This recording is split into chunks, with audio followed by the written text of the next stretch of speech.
आई तो दुल्हा बागई जे वही ससुरालवा हमारा के काटू भूल जे वही के जान। आई तो दुल्हा बागई जे भी ससुरालवा हमारा के काटू भूल जे वही के जान। करबो फोन तोरा अपना मोबाइल से हमारा से काटू बाती ये वही के जान जान गे। करबो फोन तोरा अपना मोबाइल से हमारा से काटू बाती ये वही के जान।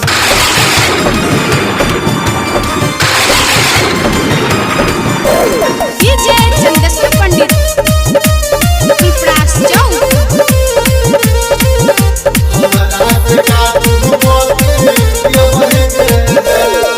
हमारा नाम से करई छलही मांग में सनुरावा इहो कना तू धोई ललही के जान। हमारा नाम से करई छलही मांग में सनुरावा इहो कना तू धोई ललही के जान। धोखा दई के छेलौ पहिले जे कही दे मर ले तो दिलावा में छुरिया के जान जल गे। धोखा दे के छेलौता पहिले जे कही दे मर ले तो दिलावा में छुरिया के जान।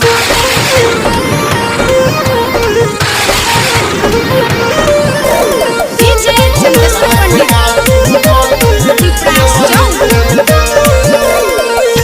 दशरथ के जिंदगी जान गे दिलही उजाड़ गे।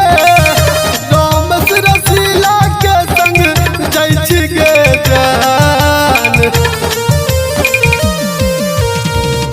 दशरथ के जिंदगी जान गे दिलही उजाड़ गे। राम से रसीला के संग जाइ छी गे जान। करबो फोन तोरा अपना मोबाइल से हमारा से काटू बाती ये वही के जान जान गे। करबो फोन तोरा अपना मोबाइल से हमारा से काटू बाती ये वही के जान। जय माँ काली रिकॉर्डिंग स्टूडियो फुलपरास चौक से 91 13 90 67 65।